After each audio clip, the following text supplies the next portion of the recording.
Hi everybody, it is now Wednesday the 30th of May. No, 31st of May, sorry. Lost a day there. 2023.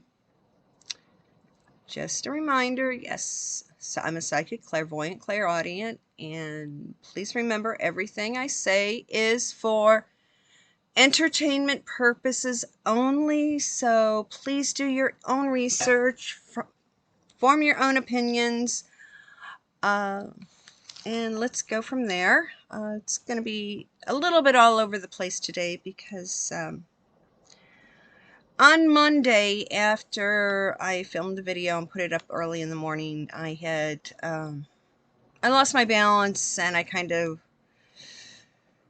fell into my dining table chairs are like metal director's chairs, and I caught the arm of it on my leg, and believe it or not, the bruise is horrendous, and I did go over to see the doctor yesterday. And he said, felt around. He goes, "Yeah, you probably tore a muscle in there," and so it just compression bandage to help it heal back together. So bruise is pretty nasty. I've sent the photo of it to a few people, but so yesterday was kind of like a day spent at the. First, I went to the urgent care, and then they said no, because of your RSD. You need to go to the emergency room. So when I got over there, it's like, yeah, I kind of see the same doctors, and they go, "What happened?" And they're like, "Yeah, okay, we know we have to document this for your medical files just in case the RSD symptoms start showing up in that area." So it's documented as to when and how this happened. So yesterday was quite an enjoyable day. Oh, but yeah, I came back and ate and basically went back to bed. So I did get up. I did sleep pretty late this morning, so kind of late start to the day. I think I don't know if everybody's seen it, but the New York Post has up online about the Prince and Princess of Wales and how they are raising their children to actually do chores. When they're home on school breaks and they go out and do stuff, yeah, it's like the kids help out with doing things around the property. I mean, be it going out and feeding some of the livestock that's on the big farms, or I remember seeing stories of how back in the day, Princess Anne would actually muck out the stalls of her horse and go in and take care of her horse and do the real true manual labor of taking care of the horse that she rode in the competitions, and she had her children do the same thing. So the good part about a royal marrying somebody from like a commoner, I don't mean that in a derogatory sense, that they teach the kids, hey, this is what real life is all about. So it was written on the angle like, oh, it's a horrible thing that they're making the kids do these things, but in reality, it just shows how down to earth the current crop of royals really are. Now, I did see watch the favorite Swede this morning, and I guess there was an election in Alberta, Canada, and thankfully for Canada, the right candidate won, someone who's very anti-Trudeau. And he also brought up the fact that for a company that manufactures clothing, outer weather clothing for cold climate or people who are into outdoor sports, it's Gear from the North. I don't want to say the name of the company. It's Gear from the North. Flip it around. They have a person who's on TikTok promoting their clothing items. Now, the name that this person is using is the play on a name of another outdoor clothing company. And that clothing company, I think, might want to be following suit, because the way that this person has created their stage name, it's just a more announced version of their company name, which is that of a city/region down in South America. I believe that area is in Argentina, and it begins with a P. So in one TikTok video, two outdoor weather clothing brands have been trashed by the transvestite on the TikTok video. Okay, something that has been in the news that a lot of people have been keeping their eye on lately here in the United States. We are in a fuss about our national budget. And on, June 5th, we have to have an agreement passed through the House and Senate and signed off by JoJo pertaining to the debt ceiling. Well, there's a lot is happening, and now they're trying to stick in a clause pertaining to having something else finalized pertaining to this piece of legislation, that it would be finalized in January, early January, and that of January of 2024, which technically is listed as the lame duck session of Congress. So a lot of things are coming out about this. And it's not the best, but it's better. And the elephants are trying to get it pushed through. But they need the support of some of the donkey Democrats. Now, I've kind of glanced through the legislation, and let's put it this way. Anybody here in the United States, if you have a donkey senator, like I do, Tammy Duckworth, there's some things in this debt ceiling budget legislation that are actually beneficial to our military veterans. Now, I am going to call Duckworth's office, and I call her Tammy Duckworthless, and say she better vote for this. Otherwise, she needs to stop calling herself a veteran, and she needs to start and sign off and say she will no longer accept any benefits that she is entitled to as a U.S. veteran. We need to get it passed, because a lot of it does have to deal with medical aid towards people, helping their medical bills and providing their correct medical treatment. So, Tammy Duckworthless, you better support this, or you will no longer, in my book, be considered a U.S. veteran. And you had better then sign a document stating that forever in perpetuity, you and your family will no longer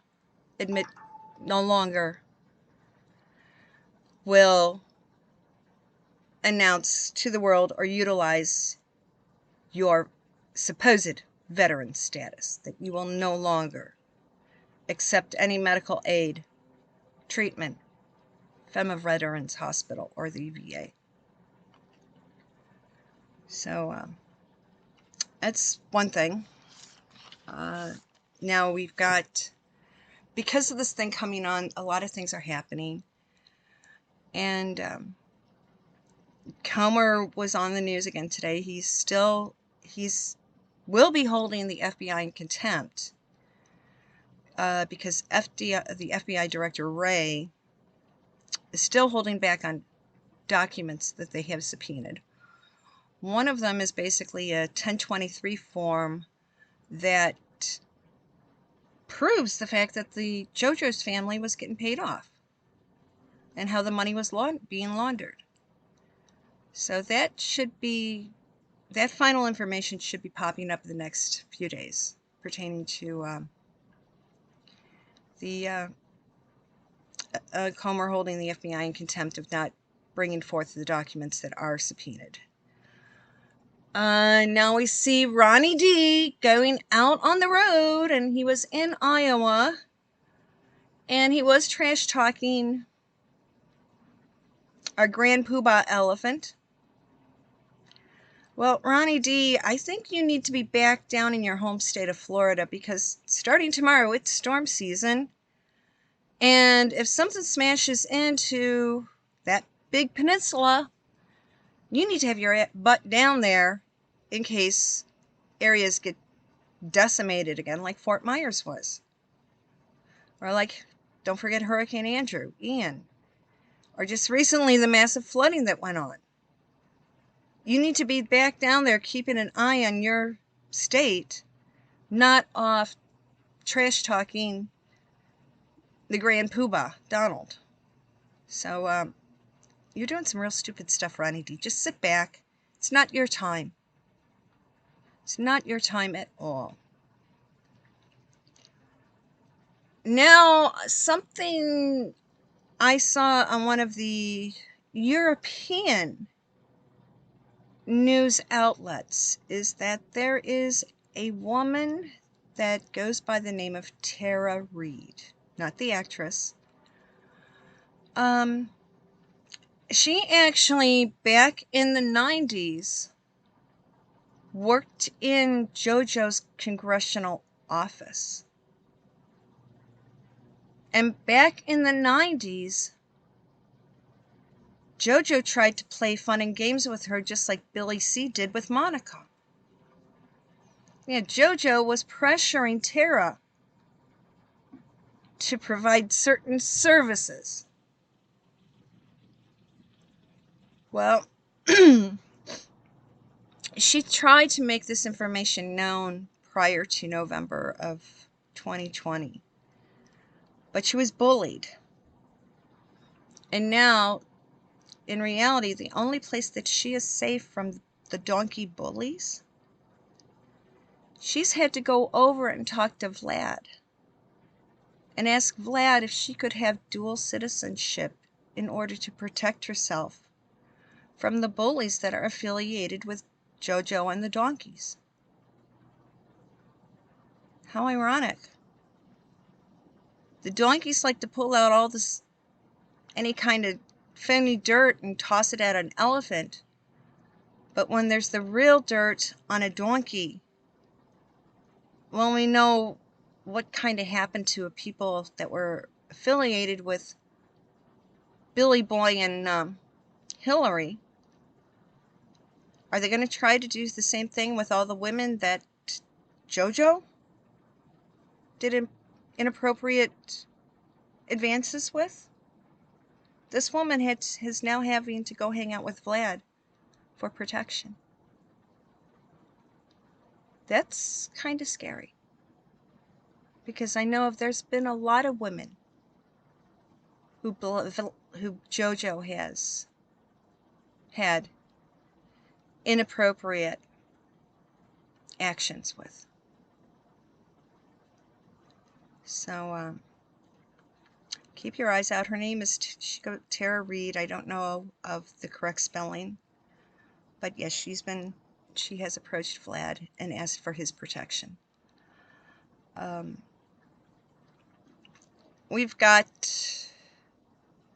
have friends in the UK, and I keep abreast of things, and they said, hey, check it out. Oxford University has now decided to cancel out cancel culture. So they are not allowing any more of this wokey nonsense on the university grounds. It's university made of all sorts of little colleges. So basically, the town of Oxford, the city of Oxford, has made these wokey cancel culture fools persona non grata. I wonder, usually it's the ultra-liberal stupid fools who are at Cambridge, not Oxford. So Oxford has gone conservative and basically said, goodbye, you're not wanted. Get out of here. I didn't have time to look at some of the other people I normally watch in the morning. But one that I did catch, I'm going to use a different term. Maybe some of you can catch it. The Berta Blonda. I think she needs to take a couple European history classes, especially English history, British history of Britain. So at least I do my own fact checking, and I make an effort on it, especially when it comes to what's going on history-wise in a few countries. And speaking of that, the country of wine and cheese,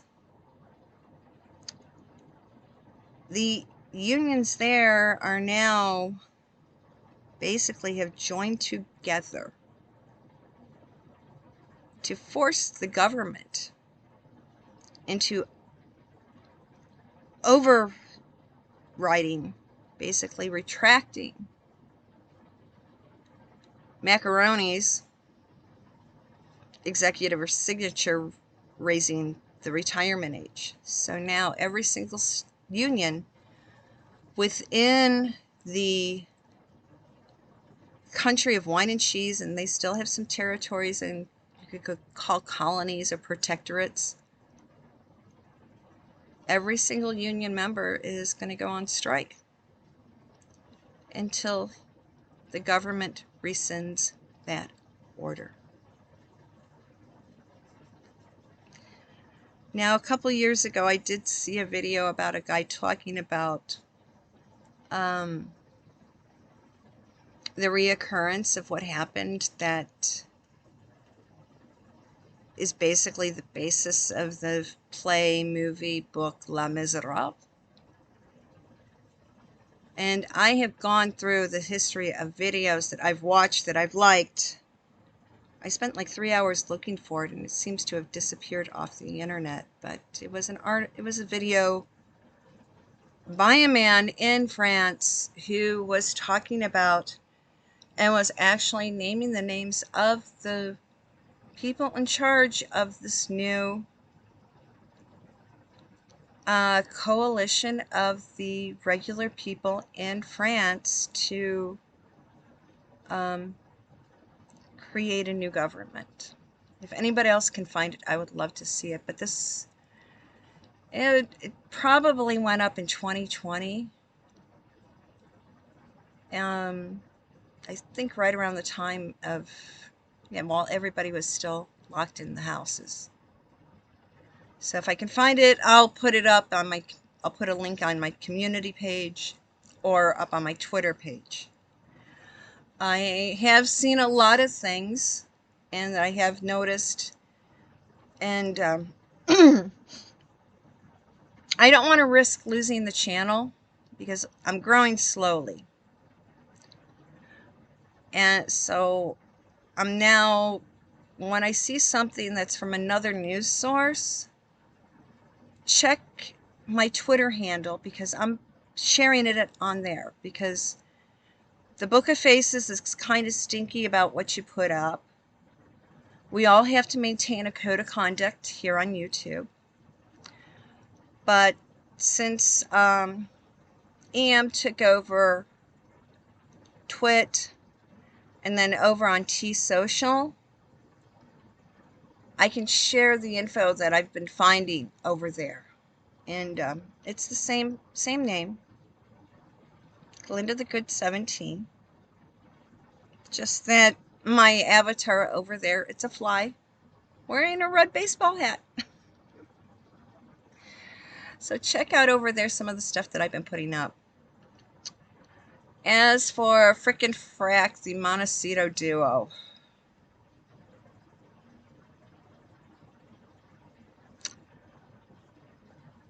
I do believe that there have been talks with attorneys.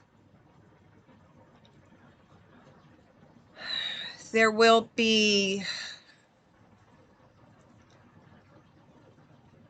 basically, by putting the names on those alleged children, by putting the titles before their first names, Prince and Princess, From what I was taught, when somebody then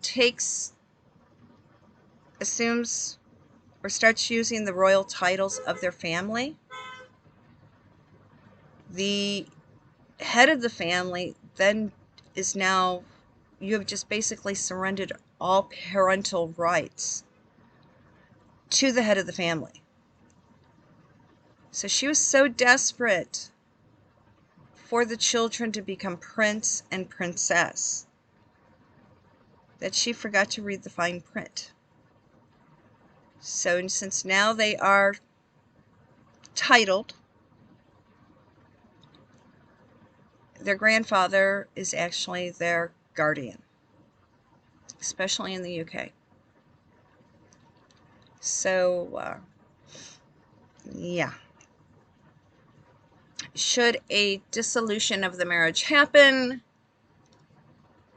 there can't be a custody battle because they signed off parental rights to Henry's father. So any alleged children will be put on a plane, will be picked up by consulate staff and flown over to be put up in to be then relocated into a nursery overseen by Granddaddy. And there's plenty of room in St. James Palace for a nursery, for a governess, to keep an eye for governess and nursery maids. They can be down at Highgrove. There's plenty of staff down there and plenty of outdoor area to run around in. And it is close enough.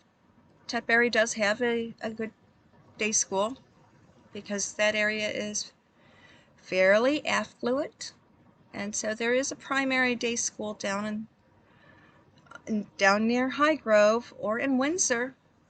Those kids could be enrolled at the same day school that the Cambridge Wales children are now attending. I mean, so the alleged son of Henry could technically, if things keep blowing up the way they are, and if there is a prince, a little prince, maybe next fall when we see the first day of school photos, there could be Henry walking with his son, in addition to William, Kate, dropping off George, Charlotte, and Louis for the first day of school. We'll see Henry dropping off his son, and possibly a nanny, a Norland nanny, taking the daughter to kindergarten. These are all, this is what if there are children, they have the DNA, but it's going to take